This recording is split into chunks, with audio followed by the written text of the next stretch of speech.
도움이 되는 정보 트렌드 라디오입니다. 현재 기초연금을 두고 모든 노인에게 전체 지급을 해야 한다. 또는 기초연금 40만 원을 내년에 당장 신속 지급해야 한다 등 정치권에서 정말 다양한 주장이 나오고 있는데요. 여기에 국제경제협력개발기구 OECD 또한 의견을 냈습니다. 따라서 오늘은 OECD에서 한국에 공고한 기초연금 개혁 내용을 알아보고 현재 기준으로 기초연금을 못 받게 되는 기준 12가지를 말씀드려보고자 합니다. 바로 보러 가시죠. 현재 정치권에서는 여야 모두 기초연금을 더 주자라는 게 핵심 키워드입니다. 여당에서는 기초연금 40만 원을 현재 윤석열 대통령 임기 내에 단계적 인상을 주장을 하고 있고요. 야당은 더 많은 의견을 냈는데요. 기초연금 모든 노인 전체 지급 30만 원 또는 기초연금을 모든 노인에게 전체 지급하되 20에서 40만 원 차등 지급하자라는 의견도 나왔습니다. 그리고 관련 법안도 발의가 된 상태인데요. 가장 최근 발의된 법안은 기초연금 40만 원을 2013년에 즉시 지급하자라는 법안이 발의가 된 상태입니다. 하지만 이에 반해 국제협력개발기구인 OECD는 정말 다른 이야기를 했는데요. 바로 기초연금을 어려운 사람들에게 훨씬 더 많이 주자라는 공고를 했다고 합니다. 그래서 현재 소득하위 70%에게 30만 원을 주는 기초연금 대신 소득하위 40%에게 50만 원을 주는 방향으로 바꿔야 한다고 공고했다고 합니다. 지급 대상을 확 줄이되 지급액은 어려운 사람에게 많이 주자라는 것인데요. 그 이유는 한국의 노인 빈곤율은 굉장히 높은 수준이라서 저소득층의 노인 빈곤율을 줄이고 여기에 더하여 국가의 재정적인 부담도 줄여야 한다는 뜻에서 이렇게 권고했다고 합니다. 따라서 이렇게 국내외적으로 현재 기초연금 개혁 논란에 대해서 많은 주장들이 나오고 있는 상황인데요. 여러분들의 생각은 어떠신가요? 댓글로 한번 남겨보시면 좋을 듯 하고요. 그리고 정말 중요하게 보셔야 할 게 지금부터인데요. 다양한 개혁안들이 있지만 현 시점 가장 유력한 개혁안은 바로 기초연금 하위 70%에게 40만 원 인상 지급을 하자는 내용일 것입니다. 하지만 이렇게 기초연금이 40만 원이 된다 하더라도 기초연금을 못 받게 되는 경우들이 있습니다. 이게 정말 중요한 내용인데요. 바로 현 시점 기준으로 기초연금 대상이 되더라도 기초연금을 못 받거나 아니면 중도 탈락이 되거나 감액이 되는 경우들이 있는데요. 이럴 경우 내가 기초연금을 받는 기준이 되는데도 못 받게 되는 어처구니 없는 현상이 생기게 됩니다. 그래서 이런 피해를 대비하고자 기초연금을 못 받게 되는 사례 12가지를 정리를 해봤는데요. 보시기 전에 구독, 좋아요 한번 해주시면 감사하겠습니다. 기초연금 못 받는 기준 12가지 영상 순서는 이렇습니다. 부채 관련 기준 2가지 먼저 말씀드리고 2022년 기초연금 못 받는 이유 10가지를 같이 말씀드릴 텐데요. 먼저 부채 관련 기초연금 못 받게 되는 이유 첫 번째는 가족 간의 금융거래입니다. 부채의 경우 가족 간의 금융거래 부채는 기초연금 산정 시 차감이 되지 않습니다. 무슨 말인가 하면 기초연금은 재산 기준이 있는데 이 재산 기준은 부채를 차감해 산정을 합니다. 하지만 가족인 경우에는 부채 차감이 되지 않는다는 건데요. 예를 들어 설명하자면 가족에게 돈을 빌린 경우 그 돈은 내 돈이 아니니 부채라고 생각해서 나는 부채가 있어서 기초연금 재산 기준에 충족해 이렇게 생각하실 수가 있습니다. 하지만 말씀드렸듯 이는 부채로 인정되지가 않습니다. 따라서 이렇게 표에 보시듯 원래는 부채 차감이 되어야 하는 돈이 가족에게 빌린 부채라면 차감이 되지 않아 기초연금 기준에 부적격이 되실 수가 있습니다. 네, 그리고 부채 관련 기초연금 못 받게 되는 이유 두 번째는 가족 간의 부동산 거래 시 기초연금을 못 받을 수가 있습니다. 이 또한 앞서 말씀드린 부채와도 연관된 내용인데요. 가족에게 집을 임대해주고 그 임대보증금을 부채로 산정하면 된다 생각하시는 분들이 있습니다. 하지만 이런 경우에도 가족끼리의 부동산 거래를 통한 임대보증금은 부채로 인정되지 않음을 아셔야 합니다. 이렇게 되면 가족에게 받은 이 임대보증금이 부채 차감으로 이어지지 않고 내 재산으로 잡힐 수가 있기 때문에 재산 증가로 인한 기초연금 탈락 또는 부적격이 되실 수가 있습니다. 네, 그리고 다음은 2022년 기초연금 변경된 최신 내용과 기초연금 못 받는 이유 10가지입니다. 2022년 들어서면서부터 기초연금 선정과 관련해 올해 달라진 점은 재산 부분과 관련해 특례시 적용과 기초연금 선정 기준의 인상이 있습니다. 특례시 적용은 기초연금을 못 받는 이유라기보다는 받을 수 있는 유형이 늘어난 내용인데요. 간단하게 말씀드리자면 특례시가 수원시, 고양시, 용인시, 창원시로 2022년에 적용이 되면서 해당 시에 거주하시는 분들은 기초연금 재산 선정 기준이 완화가 되었습니다. 따라서 이 특례시에 거주하시면서 재산 기준 때문에 기초연금을 못 받으셨던 분들은 이번에 재신청을 한번 해보시는 게 좋다 이렇게 생각을 하시면 되겠고요. 그리고 인상된 기초연금 선정 기준액은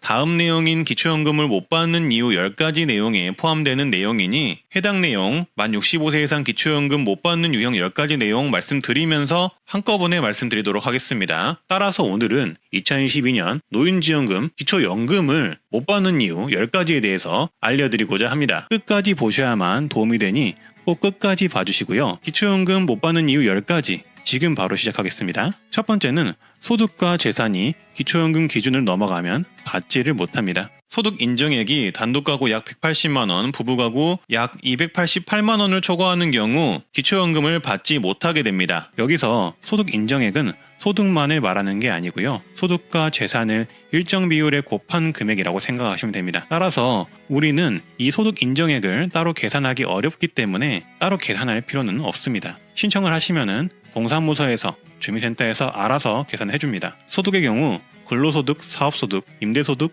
금융소득, 각종 연금소득 등 다양하게 산정이 되는데요. 여기에 추가로 재산을 보게 됩니다. 재산의 경우 주식, 예금, 적금, 집, 토지, 건물, 자동차, 전월세 보증금이 이 재산에 포함이 됩니다. 따라서 다양한 소득과 재산을 산정을 하기 때문에 시니어분들께서는 이런 부분을 계산하지 마시고 일단 신청을 하시면은 주민센터에서 계산을 해준다는 거 참고해 주시면 되겠습니다. 그래서 이렇게 계산해서 나온 소득 금액이 아까 말씀드린 금액 이하여야만 기초연금을 받을 수가 있습니다. 두 번째는 주민센터 직원이 자격조사도 하지 않고 안 된다고 해서 포기하는 경우가 있습니다. 보통 주민센터에 가셔가지고 기초연금을 신청하시게 되는데요. 기초연금을 신청할 때 담당 공무원이 구두로 신청 자격을 확인하는 경우가 있습니다. 이런 경우 재산이 얼마가 있으면 안 된다, 월급이 많아서 안 된다, 집값이 얼마여서 안 된다 등 다양한 이유로 안 된다고 하는 경우가 일부 있는데요. 그 말만 들으시고 나는 안 되는구나 생각하시고 집에 오시면 안 됩니다. 공무원이 뭐라 하든 간에 무조건 신청부터 넣어보셔야 합니다. 기초연금을 지급하는 조건은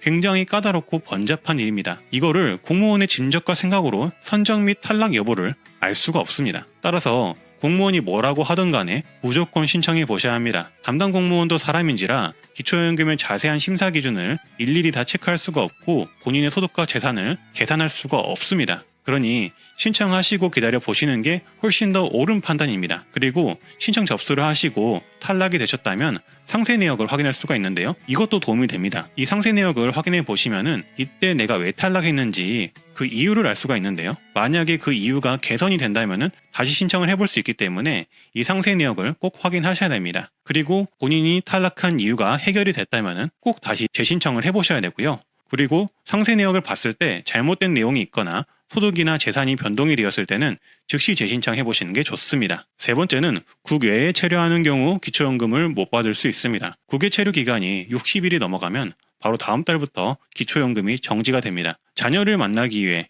여행을 가기 위해, 아니면은 일 때문에 출장을 가기 위해 오랫동안 길게 외국에 나가시는 분들이 계실 텐데요. 이럴 경우 기초연금을 못 받습니다. 참고해 주시고요. 네 번째는 기초연금을 언제 받는지, 언제 신청을 하는지 몰라서 못 받는 경우도 있습니다. 기초연금은 만 65세 생일이 속한 달에 전달 1일부터 신청하실 수가 있는데요. 올해 생일이 10월 11일인 경우 이 생일 전달인 9월 1일부터 신청이 가능합니다. 하지만 대부분이 내용을 모르셔서 이 신청 일자를 모르셔서 몇 개월 뒤인 12월이나 다음에 1월, 2월, 3월 이때 신청을 하시는데요. 이 경우 신청하지 않은 기간 동안 기초연금은 받지 못합니다. 말 그대로 신청주의이기 때문에 본인이 챙기지 않으면 국가에서도 챙겨주지 않습니다. 그래서 본인의 생일이 되기 전에 꼭 이 기초연금부터 신청해 주시길 바라겠습니다. 다섯 번째는 국적이 대한민국이 아니고 대한민국에 거주하지 않는 경우 못 받습니다. 기초연금은 대한민국 국민만을 위한 연금입니다. 따라서 대한민국 국적이 필수라고 생각하시면 되겠습니다. 그리고 여섯 번째는 고급 승용차가 있는 경우 못 받을 수 있습니다. 배기량 3000cc 이상의 차량가액 4천만 원 이상의 고급 승용차나 이륜차 즉 오토바이를 소유한 경우 차량가액 100%를 반영하기 때문에 기초연금을 못 받는 경우가 생길 수가 있습니다. 어떻게 보면은 기초생활수급자가 차량 때문에 생계급여를 못 받는 사례와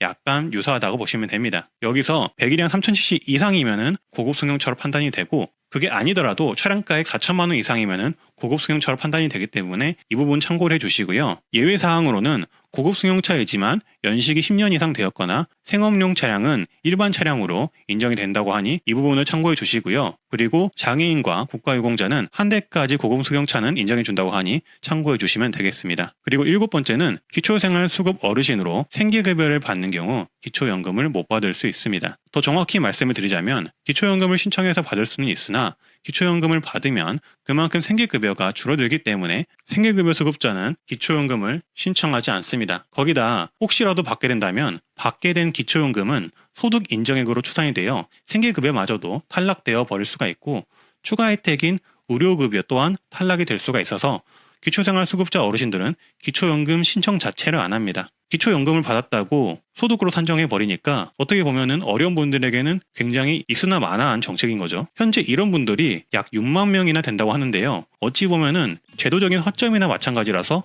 이 부분은 앞으로 시정되어야 하고 그리고 시정될 가능성이 높다고 합니다. 그리고 8번째는 공무원, 사학, 군인, 별장 우체국 연금을 받는 분과 그 배우자는 기초연금을 받지 못합니다. 예외사항은 있지만 대부분은 못 받는다고 보시면 되고요. 이 부분 또한 향후 시정될 가능성이 높은 항목입니다. 그리고 9번째는 분할연금을 받는 경우입니다. 이혼 소송을 하셔서 연금을 분할하여 받지만 그 금액이 높을 경우 기초연금을 받지 못할 수도 있습니다. 신청은 가능하지만 이 분할연금이 100% 소득으로 인정이 되기 때문에 본인의 재산과 그리고 다른 소득들을 합치는 경우 기초연금 수급자에서 탈락이 될 수가 있습니다. 그리고 마지막 10번째는 고급 회원권을 소유하는 경우 기초연금을 받지 못할 수 있습니다. 콘도, 고급 헬스 이용권, 요트, 승마, 골프 회원권이 있다면 회원권 가액을 100% 반영하기 때문에 기초연금을 받지 못할 수가 있습니다. 네, 오늘은 현재 기초연금의 다양한 개혁안을 알아봤고요. 추가로 현 시점 기초연금을 못 받는 기준 12가지도 같이 알아봤습니다.